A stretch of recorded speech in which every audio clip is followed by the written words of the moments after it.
Good evening. You're listening to the Xtreme Movie Show. Tonight's episode, Xtreme TV. I'm your host, Rob.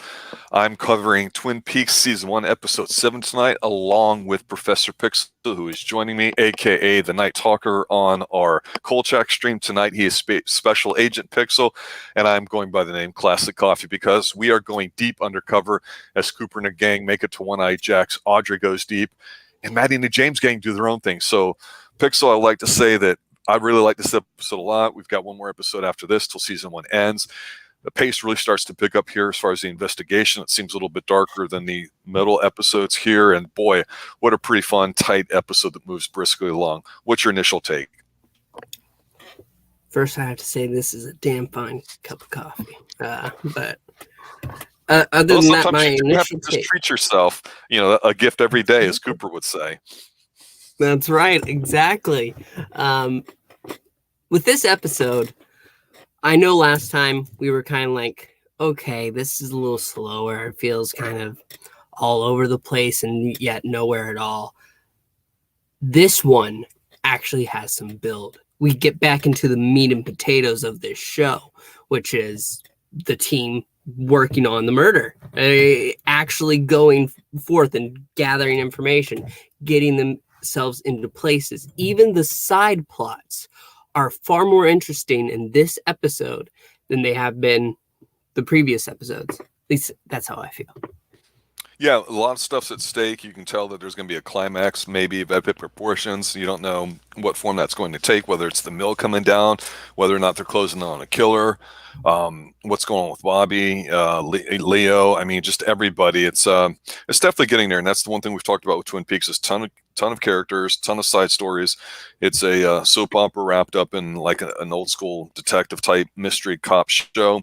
It's really going on full tilt cylinders here. So let's just jump right into the first scene. And, you know, we ended episode 6 with Audrey being undressed and in the bed in a very striking pose waiting for Agent Cooper. And we left it at that. And we continue right there in the middle of the night where they have this conversation where, despite her being the femme fatale, she seems mature for her age, knowing what she thinks she wants. And Cooper's shocked and stunned, but not disappointed. And he seems like he's actually struggling with himself because he says, Audrey, what I want, what I need are two different things. Right now, you need a friend, and I'll go down and get some snacks while you get dressed and come on down. And you can tell he wants to be with her. And this chemistry that these two have on screen is very awesome. It's what a lot of people back in the day originally watching it wanted to see. They wanted to see this teasing of this romance, this old school classic sexual chemistry that has an element of class to it. There's no trash to it.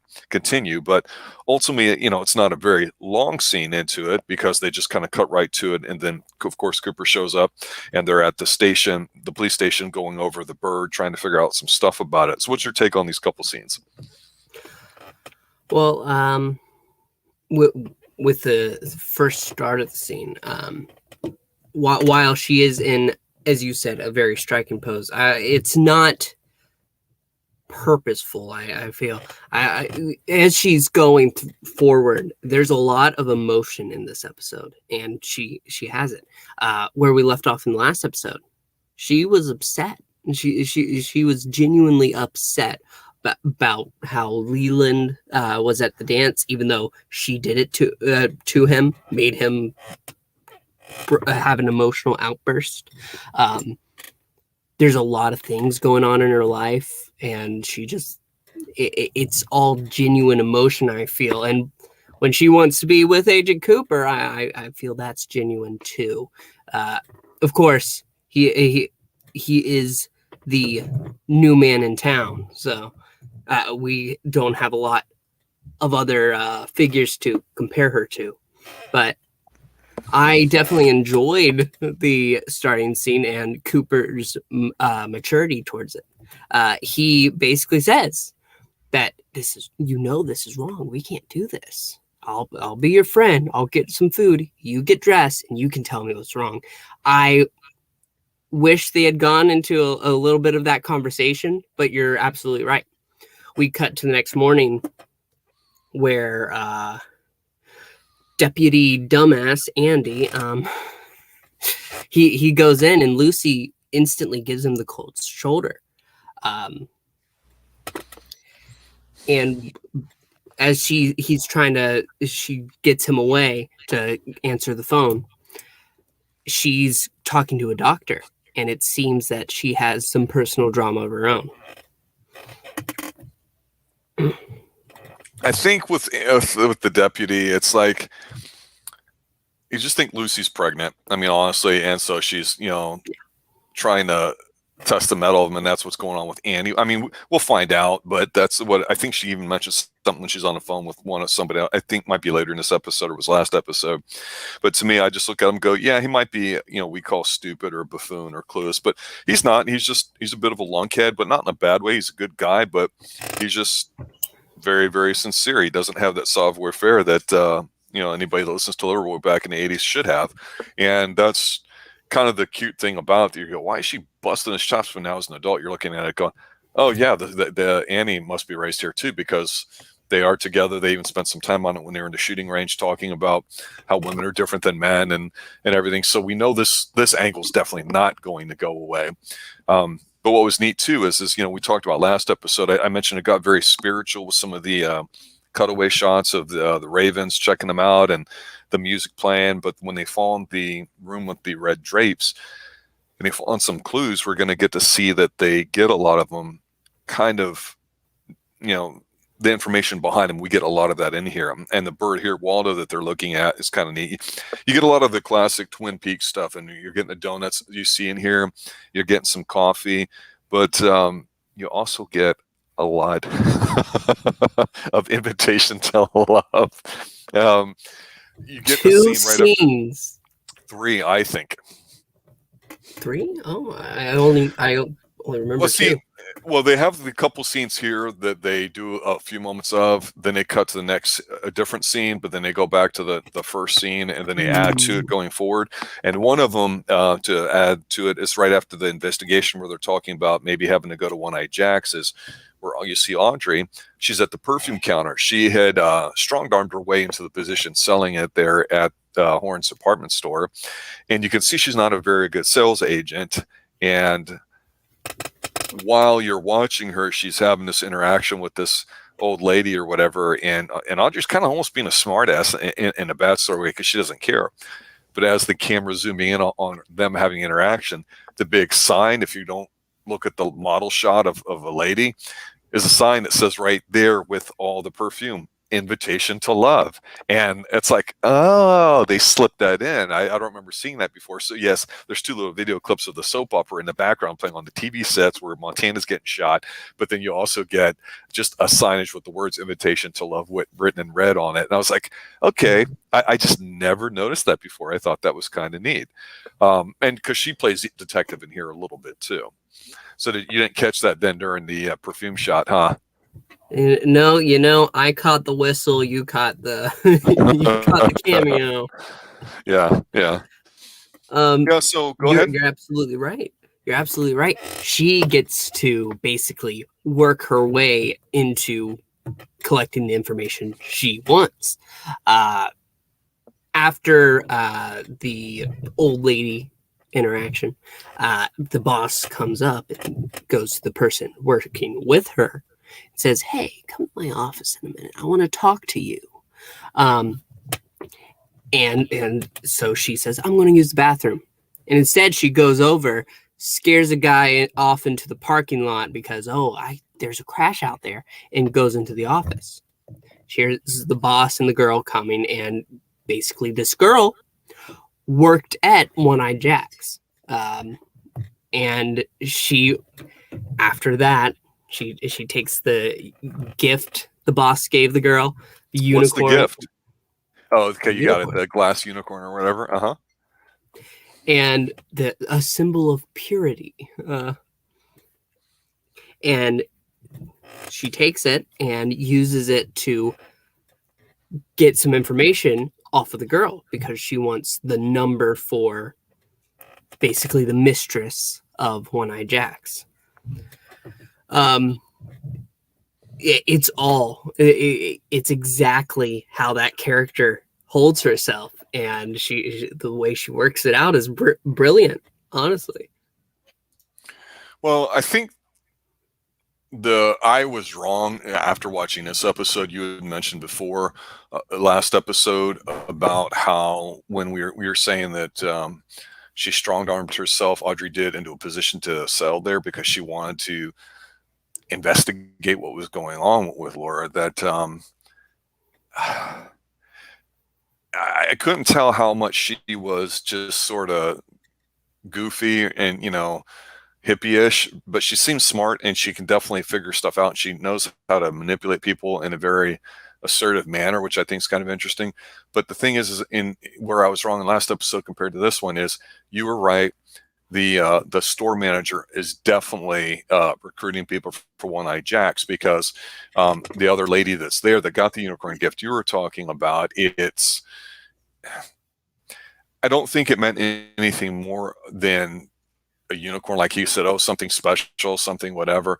But to me, obviously the way people in some circles today view a unicorn as that special woman that doesn't exist, that if you get her, you need to wife her up if she's got a few top qualities. And whether you believe in that kind of red pill, blue pill, black pill sort of conversations that some people will get in the manosphere or even the woman's sphere, I just found it kind of interesting that back then the term unicorn being used to indicate something special. But yeah, you give a little trinket to show that you can produce something. And what also was striking to me too is that, well, let's see what her name was, Jessica, her coworker, Jenny. the African American young woman, Jenny. Okay, so Jenny was kind of like, yeah, I'm completely fine with going to work on One-Eye Jacks, and she's 18, 19 years old too. So here we have Laura. The whole show's being written around, have no problems with prostituting herself out and dealing drugs and being involved in coke and 3-4 ways or whatever, and all sorts of dark stuff potentially that we still don't know yet.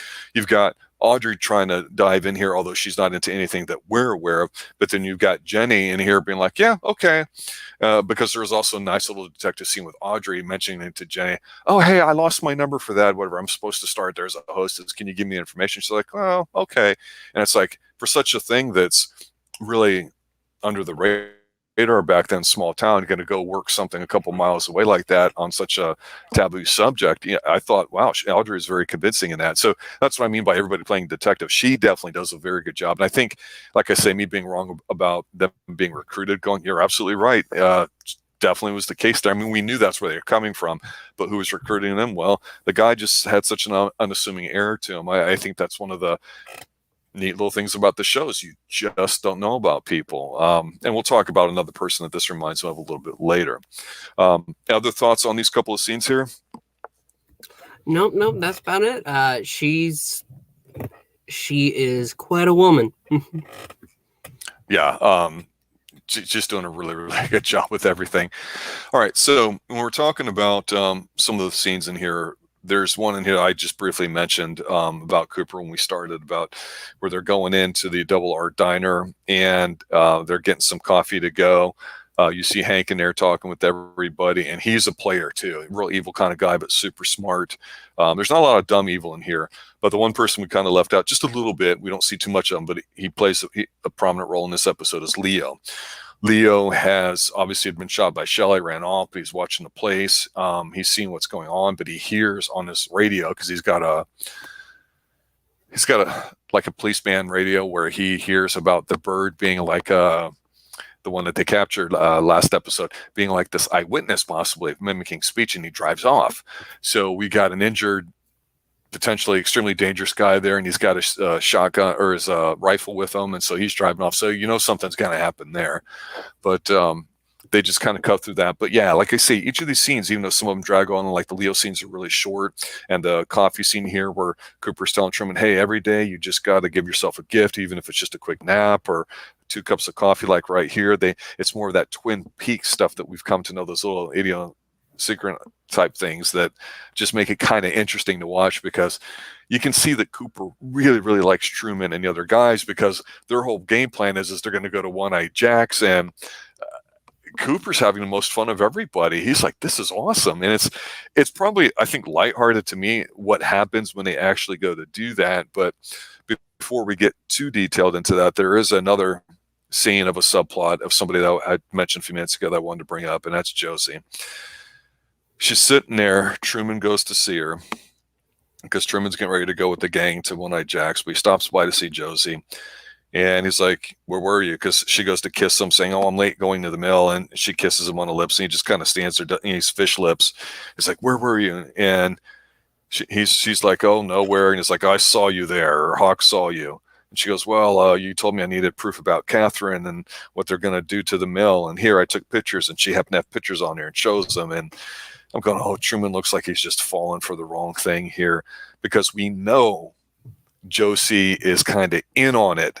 And it's like, oh, you bitch, but we're going to see how this plays out, because there's another little angle to it. But anything cross your mind when it comes to the scene here with Cooper and the coffee and Jesse, or anything else? Well, when it comes to Josie, I feel that I don't want to go too far, but the invitation to love scenes, I've always said, they feel key. They echo what's really going on. And Lucy's pointed that out already. She called out how, oh, there's going to be a double cross. And we get a feeling of, whenever we watch it, it's supposed to be a minute of a cheesy soap opera within this crime soap opera we're watching. But it fits so perfectly. And so there's a scene, one invitational love scene, where this guy basically says, it gives a drink to Jade, I think her name was. And they are basically toasting to some scummy guy getting knocked off. And you can tell she's not comfortable. I feel that Jade is supposed to be Josie in this situation. So while she is a part of a wrong thing, at the same time, she has been pulled into that. It's not that she pushed herself to that. I feel like she has she's just trying to survive. And this is how she survives. Catherine wants her dead, wants her gone. And so she's going to protect herself, even if that means getting her hands dirty.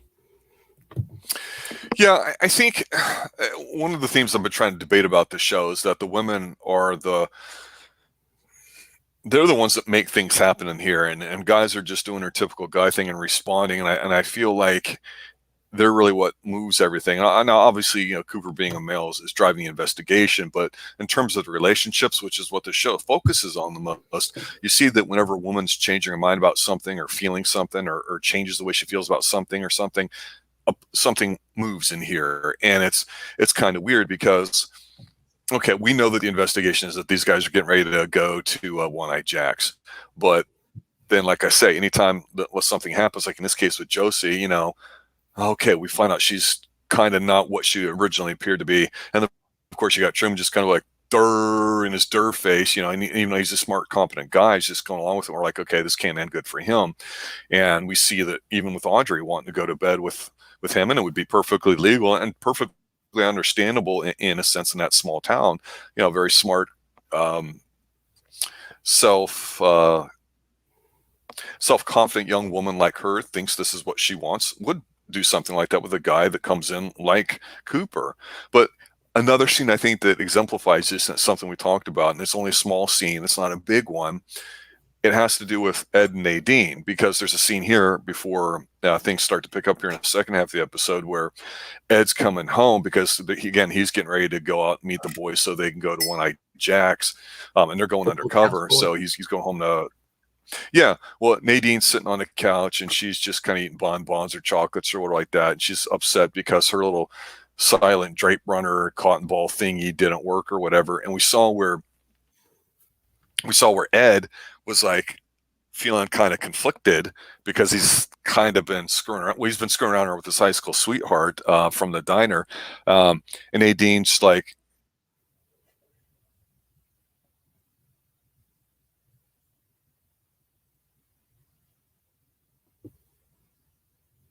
that no, Nadine's definitely committed to their relationship with Ed, and they have a long history too, but then Ed's got the woman on the side, so it's kind of like, all right, this is not gonna end well either. And Nadine seems sincere here. Not what she seems. She came across as yelling at him, snapping him like, who's this bitch?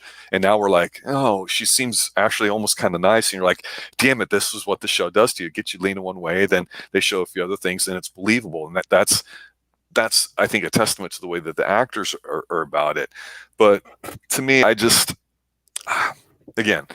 think this episode picks up at this next scene. And this next scene is where Cooper's meeting Harry Truman and he's meeting Ed, and they're basically, it's the A-team scene. They're prepping and getting ready to go to One Eye Jacks. It's not when they get there, it's them prepping for it because they're going to go undercover, and they got $10K that Truman was able to get, or Cooper was able to get for Truman and for Ed to go gambling. And what was neat about it, he's like, hey, how much you guys want? We're going to go undercover. We're going to be oral surgeons. And they're just so nerdy about it. And Ed gets like this mustache and this hair that almost looks like it's Jerry curled, which is a thing way back then. And it's like, what? It's just really stupid. But it's like it's boys having fun, and they're bonding over doing it. And the Bunkhouse boys, even though he's an outsider, you're like, okay, this is kind of cool. We're all getting together. But the only thing of note in here is that Hawk's outside getting ready to meet him because he's going to be back up with the electronic devices. Cooper does take a moment to talk with Truman about Josie, because Truman talks about Josie in the mill and all that. He's like, well, what do you think? And he goes, I love her and I believe her. And he goes, well, that's good enough for me. We know that that's probably not right, but Cooper has not been wrong yet. So based on what we've seen with Josie and Catherine in the mill, and Leo, the one supposedly going to burn it up, we're going to see what's happening with that too. So before we get to actual One Eye Jacks, what did you make of this part? Well, we're going to have to talk about another thing before we get to One Eye Jacks, something very important.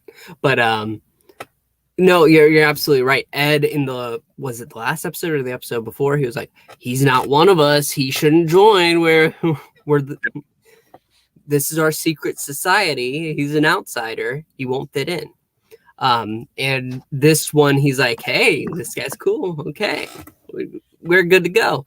And I think Dale, when it comes to Harry, he has a good feeling about Harry. He feels Harry is very genuine about himself and what he does, and he wants to help him. And even if Josie, he doesn't have a lot of information about her, he will certainly help Harry. He doesn't say that he truly believes that she's a great character, but it's enough for him to say, okay, I'll help you, Harry. We'll absolutely look into it. And their relationship is truly the best of the entire show. Yeah, it's hard to rank sometimes, I think, the relationships, because they do change somewhat quick. We'd mentioned before that almost every episode we got at least one what seems to be major character or arc presented, and most recently there was a lot of screen time for the log lady, who we said, well, we saw her just briefly in a couple scenes, like one at the diner and one at the funeral, and I think there's another one where she's holding a log, but she gets a lot of airtime. So far in this episode, we're not seeing anything. So I think that's one reason why when we're able to focus on these relationships, we're feeling the plot and everything kind of pick up speed, because there's nothing new that we have to rehash or introduce and see how it fits to all the other relationships. So I think that causes things to speed up a little bit. So are you saying that Log Lady and her log have a better relationship than Cooper and Truman? I don't...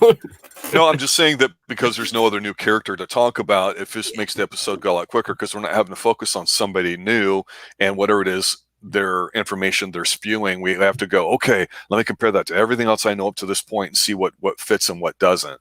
I mean, so we just know from a last episode or two that, say, Josie, for example, is not what she seems to be, not on the up and up. So that's something that gets talked about, because in this next scene, we get this guy who shows up to talk to Catherine Martell, the bitchy one, Piper Laurie's character, and she's does such a great job making you hate her. Oh, she's so good about it.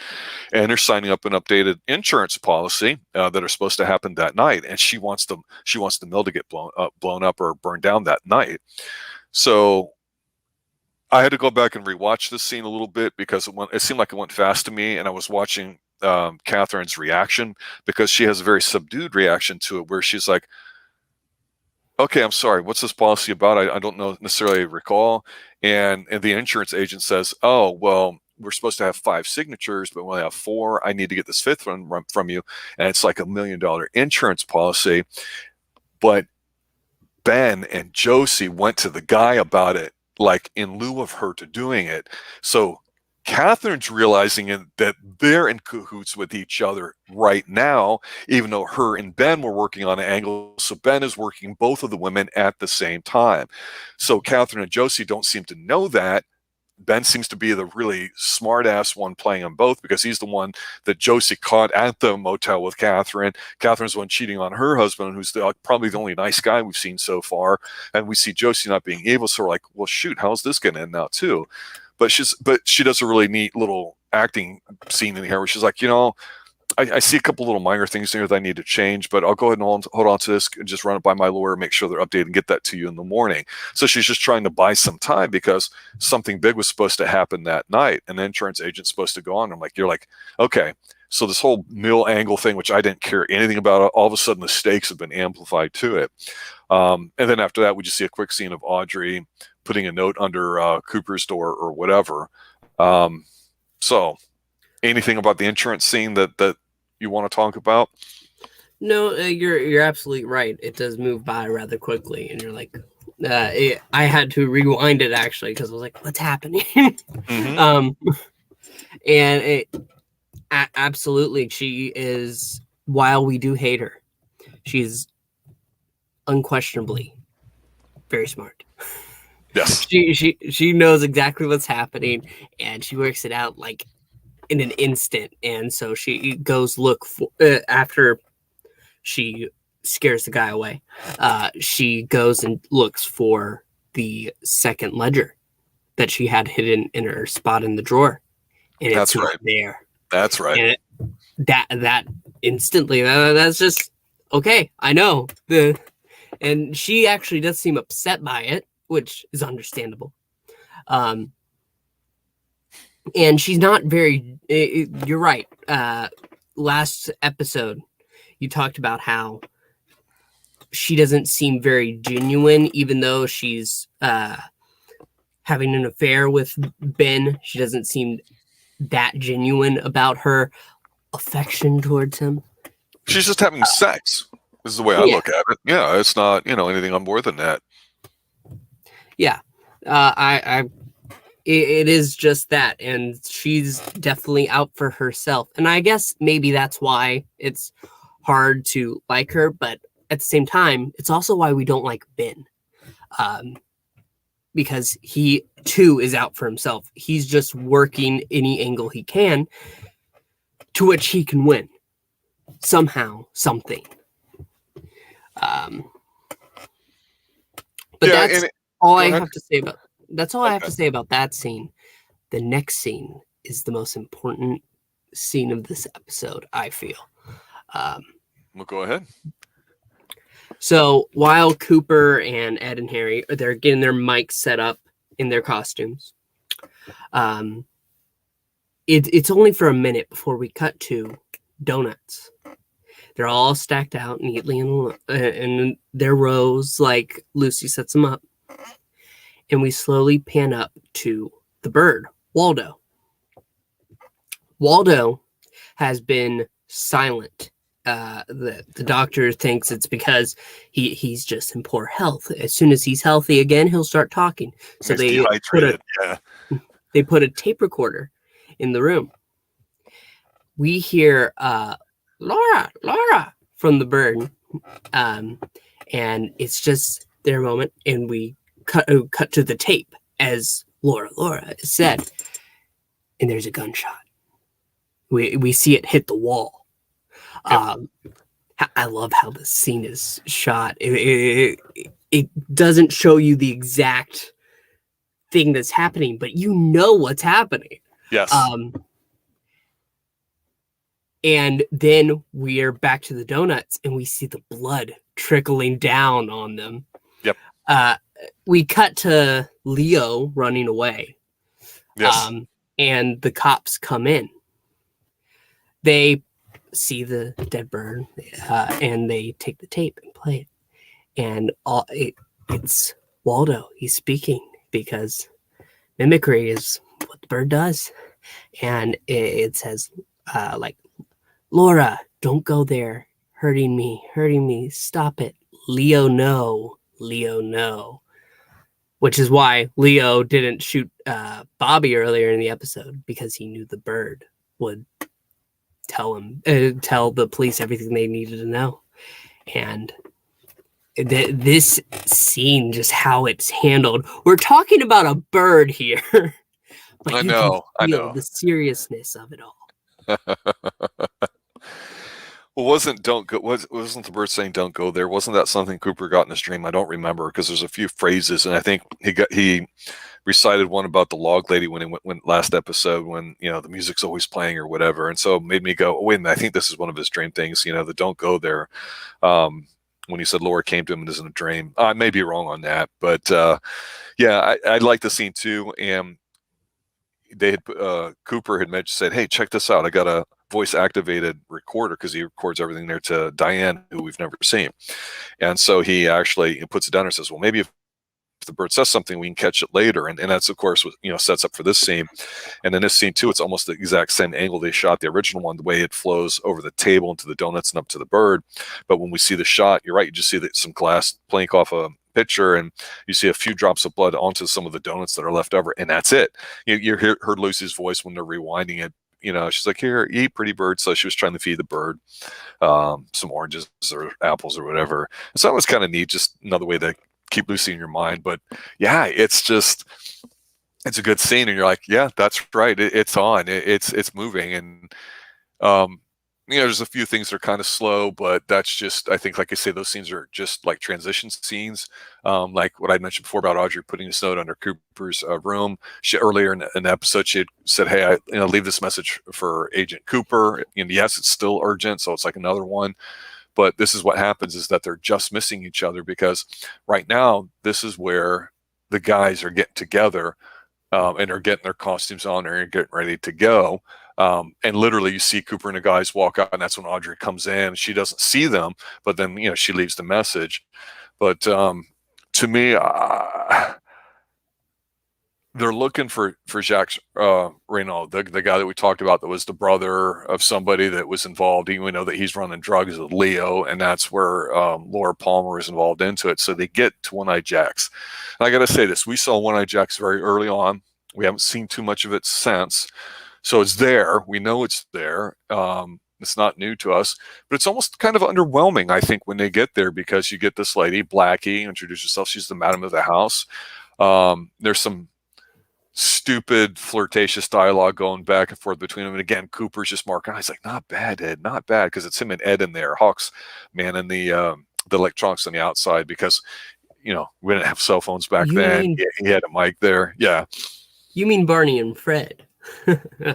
Yeah, they call themselves Barney and Fred or whatever, and all that too, just as dumb names. But yeah, that was kind of lighthearted. I guess they had to go with something. To me, it kind of took off any seriousness of the episode. But so you're absolutely right. One-Eyed Jacks, when we watched it before, it had this air to it that as you're watching, it was definitely something you handle seriously. And even though the boys were there, the brothers Ben and Jerry, the people behind ice cream, they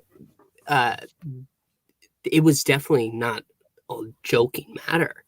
It didn't feel just like some other casino. In this episode, you kind of shrug it off. It's a place. It might as well be the Double R Diner. Yeah, I mean, it's going to cut back and forth here a couple times with a few other really quick scenes too. One of them right now actually is where she's sneaking out of the house. She's got a bag with something that she had found or whatever, and she's going to meet James and Donna. So thankfully we haven't had too much of James and Donna in here, but she's meeting them, so they're doing their own thing. Which kind of comes into play a little bit. But then they also quickly go back to Ben, who we haven't seen too much of lately, but he is talking to Jerry with the Icelanders there or whatever about the contract because they're trying to close the deal. And Jerry's like, "Yep, I got him," but they want to close it at One-Eyed Jack's. But Ben's also trying to work with Josie, so he can time getting rid of the mill. And so he's trying to make sure that Catherine's able to get her to the mill, which we don't really know about if that's going to happen because of what happened with the insurance thing here earlier. Not much going on with these scenes here. So to me, go ahead. Actually, I disagree. Okay, go ahead. Let's do it. So with the Icelandic, the people from Iceland, they get him out of there. Ben and Jerry get a moment to talk. I'm surprised that Ben is kind of off-put by the idea that they already know about One-Eyed Jack's, because in the last episode, he said that's the plan. We want them to go to One-Eyed Jack's. We want them to experience here and be happy about signing on. Right. I feel like Ben, maybe he's just tired of the Icelanders and just wants them out of there. He wants to do a deal. Yeah, Seal and it. That's all he cares about. Jerry's having the time of his life. When he calls Josie and she has to get Catherine to the mill, after she hangs up, Hank is there with her. Oh, yeah. Hank is there with her. And we know they that's right. Before. Yeah, that's right. Dang it. Yeah, good call. Good catch. Good call there. Yes.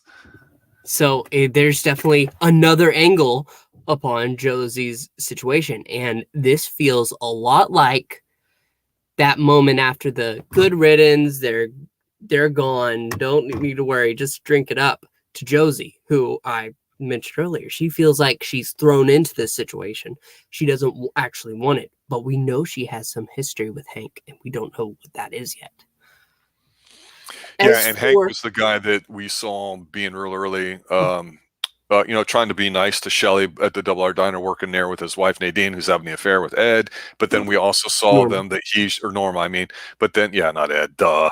But he's also the guy that we saw kick the crap out of Leo for screwing something up earlier. And it's like, he's a player. He's a real deal. He's really high up on a food chain. The only one it seems like he might be higher up is Ben, just based on, him trying to negotiate, manage all these things going on, trying to make sure somebody's going to be at the mill so the mill can get burned down so he can collect the money, and ignoring his daughter and all these other kinds of things here too. So I mean, ultimately it seems like Leo's the low one on the food chain even compared to these two. But that's a good catch, because he was a guy that we didn't get much of until a couple of episodes ago. So definitely that's a good point there too.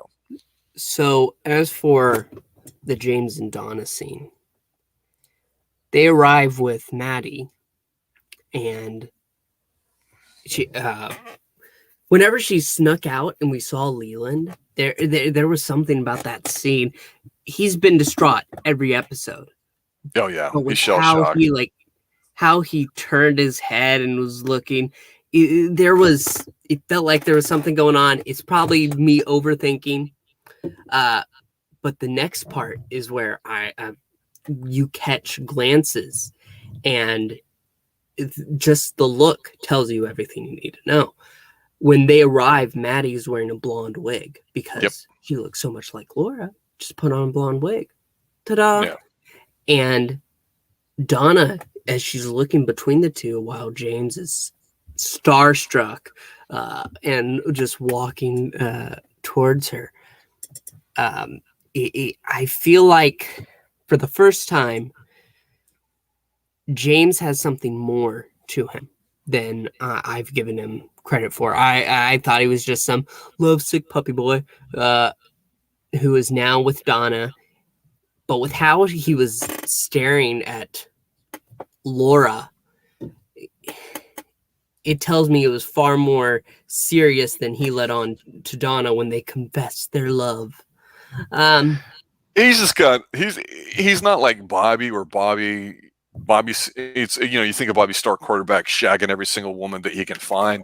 And while men of that age will sow their seed as much as they can, it actually seems like that this quarterback Bobby is actually hurt by what happened with it, because she was having an affair with this guy, and he's like, he looks like the kind of guy that, is falling for Audrey. Now it looks like he's almost falling back for Maddie because Maddie looks like, his ex. And it's like, you can just tell by looking at his eyes, you're going, yeah, this guy can't keep it straight with one woman. And I don't mean it just because of sex, but he just emotionally seems like a puss, like he's weak, where, I don't know. So I kind of agree with what you're saying. In a way, there is something to him, but I don't think it's a positive thing. I think it's just, I just don't like him. So I'm finding every excuse to go, I'm tired of him. And it does seem like, Donna's really kind of interested in him legitimately, just feeling a little guilty because, they're attracted to each other and that she's legit about it, but he doesn't seem to be.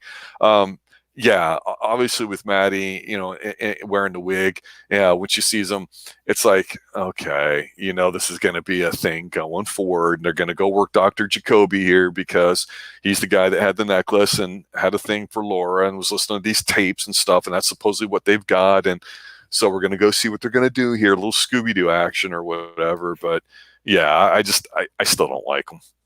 I just don't. No, you're right. I'm tired of him as well. Honestly, I felt more interested when it was Donna and Audrey trying to figure out how are we going to work this situation. Because Donna is an enjoyable character. There's not a lot to her, I feel, but she is not annoying about anything. She's there. Yeah, that's a good way of describing. She's not annoying. He is. No other character I think off the top of my head is really annoying, but he is. It's just she's not, but he is, and I just can't stand that. It's just James. It's like you just go away, James. I mean, man. All right, so you mentioned earlier, because this episode's getting ready to come to an end, that one of the most important scenes was when the bird Waldo got shot by Leo and the blood was dripping over the donuts. And of course, when they reviewed the audio recording, they heard some things. And I mean, that's a great scene. I will tell you that the scene everybody talked about for the entire week 31 years ago when this came out was the next scene. And I'm not going to say it's the most important scene, but certainly to me, the most memorable scene in this show for this character and perhaps this entire first season. Audrey goes into the office of Blackie, which implies that she's there roughly the same time that, Cooper and the gang are in there also, but they just haven't seen it cross paths yet. So she's trying to go undercover and get a job in there at One-Eyed Jack's. Gives her Blackie a resume. We can see Blackie based on her flirtatious back and forth with Fred and Barney as Cooper and Ed were telling themselves to be or whatever. She's a sharp woman. She knows men. She knows things. She's a madam. She knows human nature when it comes to the politics of sex. She knows she's being worked by Audrey's character because Audrey's lying about stuff. Blackie catches her into it. She's like, okay, what give me one good reason why I shouldn't just have you thrown out of here right now. And Audrey doesn't say a word, just stares at her for a moment. She seems challenged, but not scared. But she's such a smart thinker, Audrey is, at the top of her head. She takes the cherry out of the drink that's there on the table, puts it in her mouth, and just stares at Blackie and chews it. And it just focuses on her face, which is just kind of, almost expressionless, really not much going on there. It's like, okay, you're trying me. Well, I'm trying you back. Audrey reaches in her mouth, cuts over to Blackie's face. Blackie looks down at what Audrey took out of her mouth, and it's the cherry stem tied in a knot. Blackie doesn't say a word. It says, welcome aboard. That was the scene everybody talked about forever because Audrey does it with such class to it, and it's sexy, and it's like, that was just hot shit. That was a good scene. I popped for it when I watched it. I don't know how you felt about it, but I loved it. Here's a contract. Yeah, no, she definitely handles herself well. After it looks like it's about to fall through because her resume that she brought up completely bullshit, the entire thing, especially the name. But no, I definitely it was a scene that's going to have some impact, I am sure. I I feel like the one thing to mention about Barney and Fred is that it's supposed to be Barney Grubble and Fred Flintstone, I'm pretty sure. Mm-hmm. Just worth mentioning it up. I feel like we should say that. Hey, Fred. And with how Fred was acting, definitely seemed like he wanted to get to bedrock with Blackie. Yeah, and there's definitely something sexual, something phallic about them referring to themselves as oral surgeons. It's just kind of it's dorky. I mean, it's definitely not sexy, but it works for what it's supposed to be doing. I feel like the next thing is just going to Jacoby. We see Jacoby watching the second Oh no, scene. there's one more scene before that. Real quick one. Okay. This is where they cut again. Some of these scenes are really, really quick, but so it just seems like the next episode, the last one of the season, is gonna almost take place really quick on the back of this one because it doesn't feel like it's ending. Cooper's at the table playing blackjack because Ed was going to go do crafts or whatever, and he comes up to Cooper like that. He's like, "How you doing?" He's like, "Oh, I'm doing really well." So usually when you do really well at a table, they bring a hot chick to you. They ply you with alcohol. They bring a cooler around with you, something to distract you, or somebody that's a sad sack, whatever, emotionally speaking. They change dealers. They change the blackjack dealer, and a person that comes in, Cooper sees, and who's dealing? He's like, "My name's Jack." And it's Jack. It's the guy that we've been looking for almost the entire Jacques. Yeah, what Jack, whatever. And he's just like this how he kind says of, it. How he says it is jock, like a jock. It's not too. Yeah, it's not too accented though. But he's like, I'm Jacques, and he's this really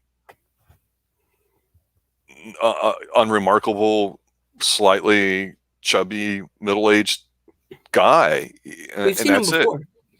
Briefly, yes, Yeah. but now you're seeing them. You're like, okay, this is the big deal. This is the whole meeting. We saw the quick thing back, when they had this alarm going off at the other diner. But yeah, you're right. So it's kind of like, yeah, okay, they're here. Something's happening. But yeah, so they just do that, and it's real quick. But yeah, the very final scene with Dr. Jacoby. Go for it. So Dr. Jacoby's watching Invitation to Love. Double the action today. Where the surfer dude, Montana, I think gets shot. I don't know why that's funny. No. He got shot in Nadine's part of the show. Oh, okay. In this one, he gets the drink from Jade gets the drink from the mysterious stranger. Let old acquaintance be forgot. Yeah, it's just so bad.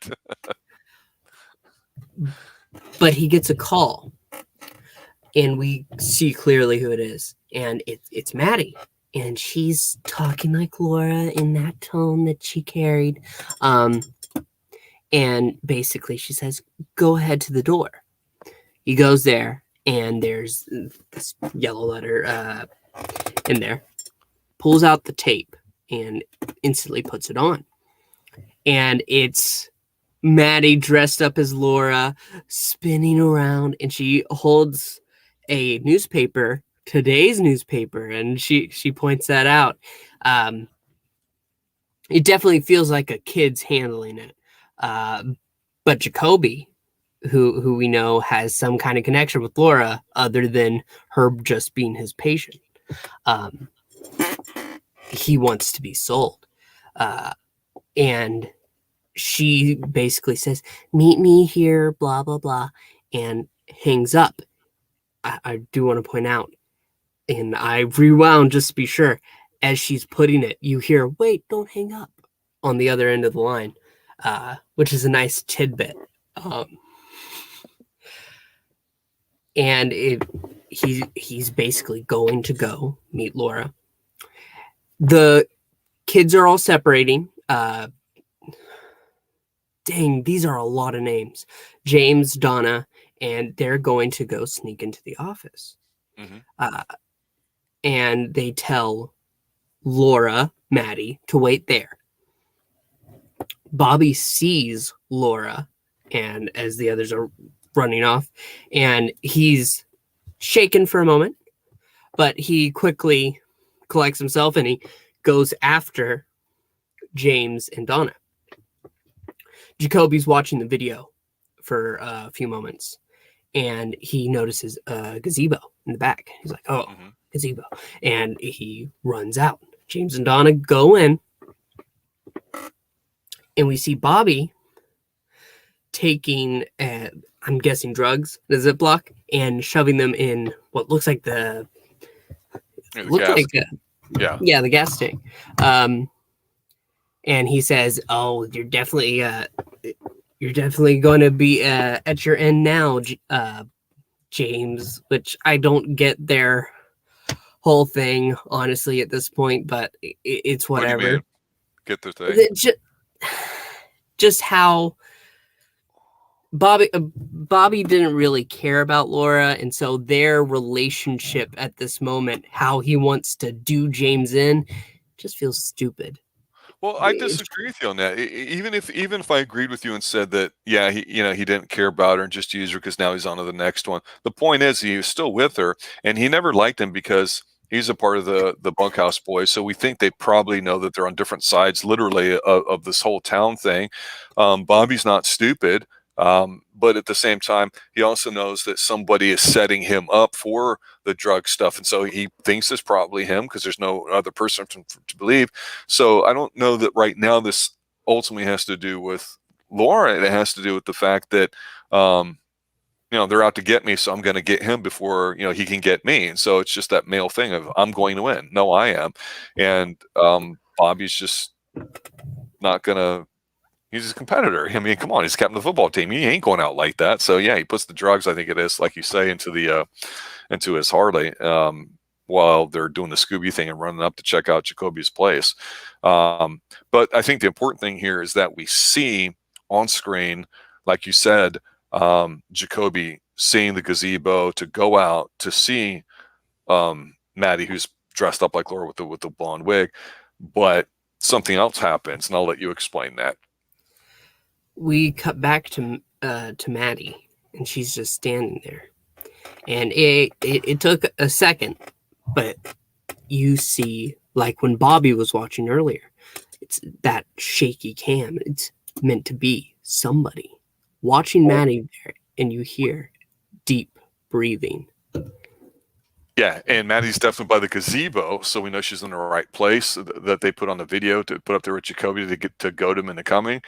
But the thing is when I said we saw Bobby watching them, in this case here, this is the Michael Myers third person point of view where you don't know who it is, so we can't assume that it's Bobby watching, and I think that's pretty obvious at this point. But if you're watching this really, really quick with everything going on, you might just assume, oh, that's just Bobby hiding in the woods, because that's where we saw that shot of him looking at her, and they just cut to that. But I think obviously it's not Bobby because of that, so we don't know who this person is going to be.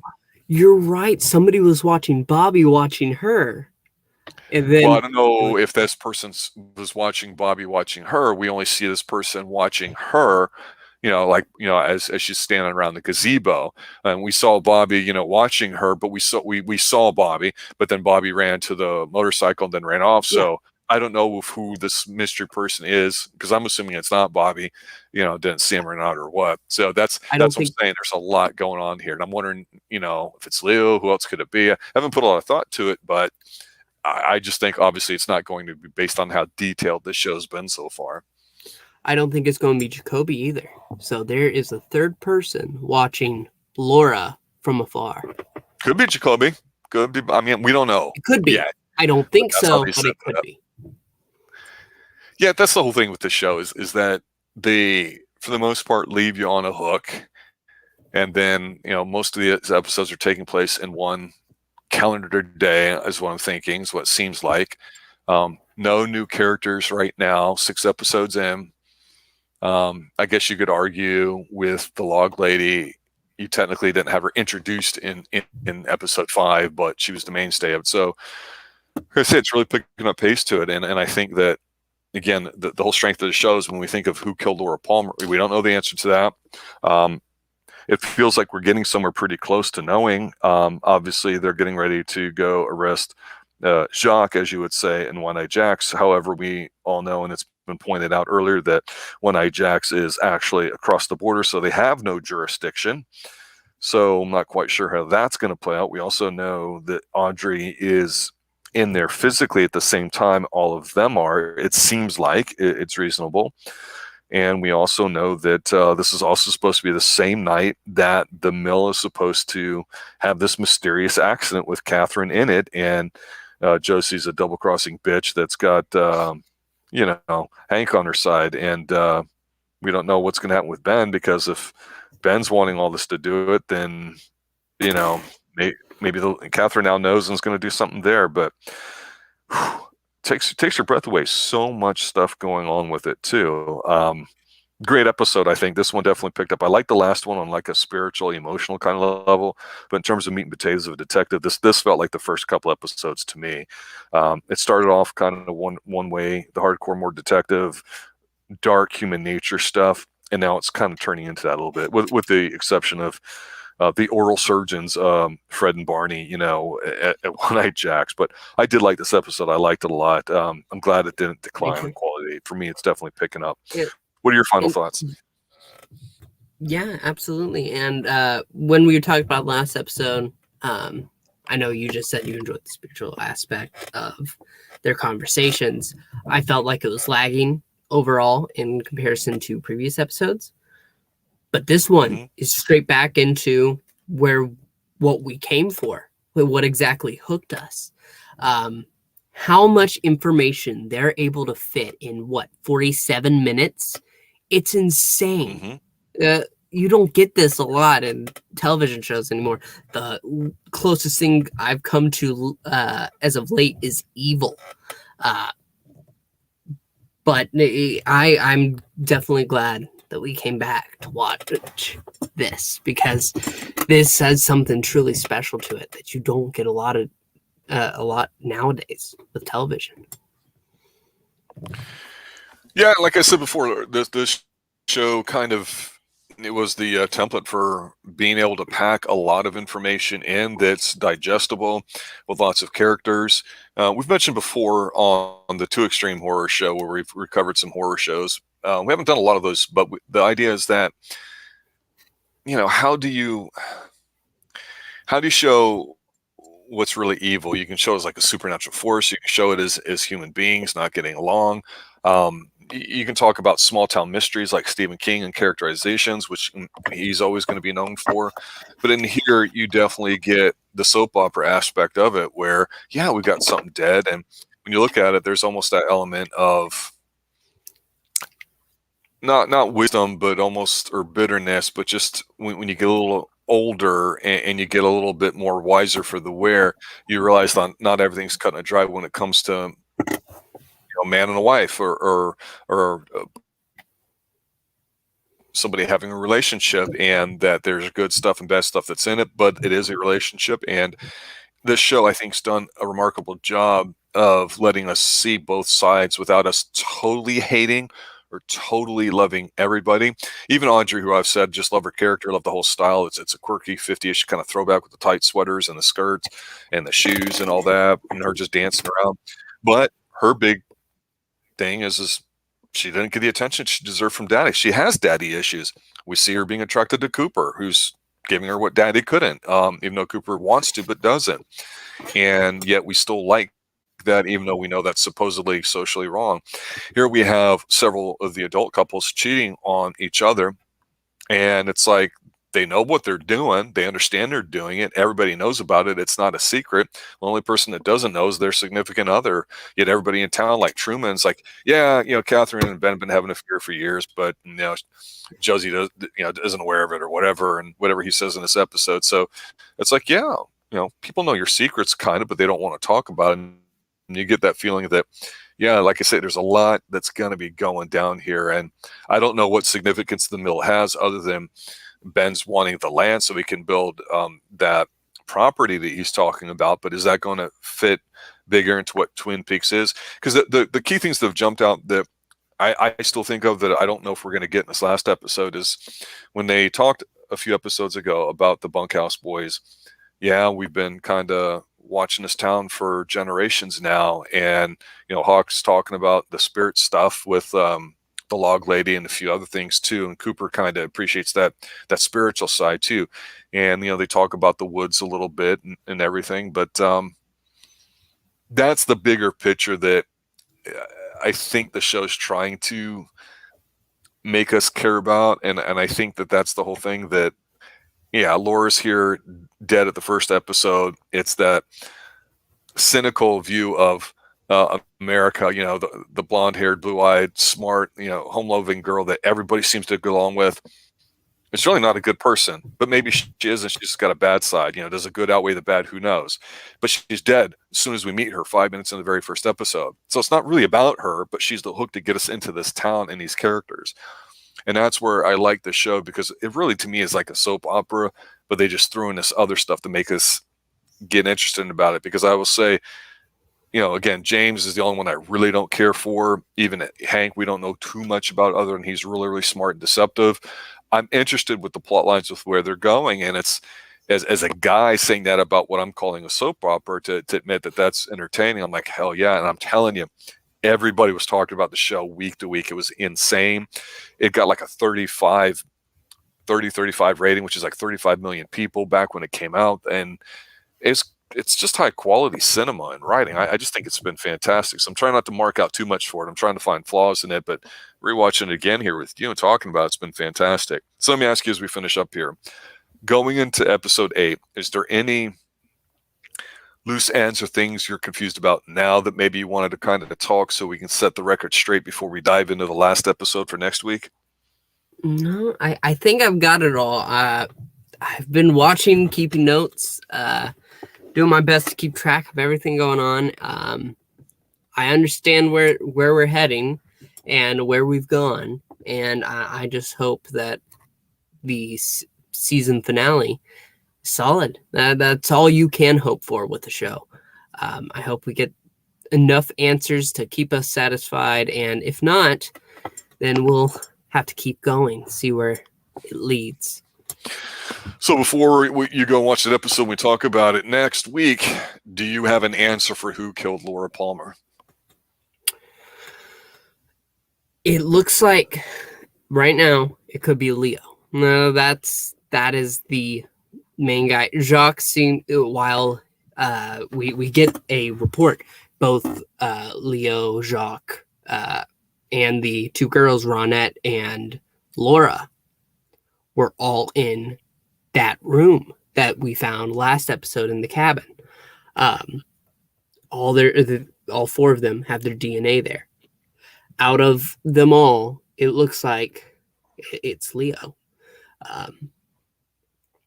I don't have any more information that I can work off of to guess who else it could be, which I suppose could be something I could complain about, how it's a mystery, but it doesn't feel like a mystery. We need more to feed off of. How is it all connected? But I still enjoy it. I feel like everything makes sense, and I just want all the answers. Yeah, and I think that's the point where we're going to the final episode, is who killed Laura Palmer, what's going to happen. And I'm trying to think off the top of my head. Yeah, they were in that room, but then weren't they both tied up on the railroad tracks when we see Ronette Ashley coming out, when they discover her? Weren't they both in there when they had "Fire Walk With Me" written in blood? Weren't they both there too? Am I correct in saying that? Yeah, well, they both, Ronette and Laura, yes. Okay. Yeah, well, we'll see for next episode too. I'm really looking forward to that. But after you watch it, we'll find out exactly what happens. We're going to definitely revisit that who killed Laura Palmer and discuss that, and all the potential loose ends that may exist after this episode, or if they tied up one neat package before going on to season 2, and seeing what happens then. But until then, I'd like to thank everybody for listening. There's a lot of activity about this show, which I really appreciate. It's one of the first shows that we've done a real deep dive on, as far as not going into it too superficially. I really like that. Twin Peaks is the kind of show that allows you to do that. So that's great. I'd like to thank Professor Pixel for showing up here tonight and going over it with it. We'll see you guys next week. I'm Rob for the Xtreme Movie Show. Have a good night. As always, stay extreme.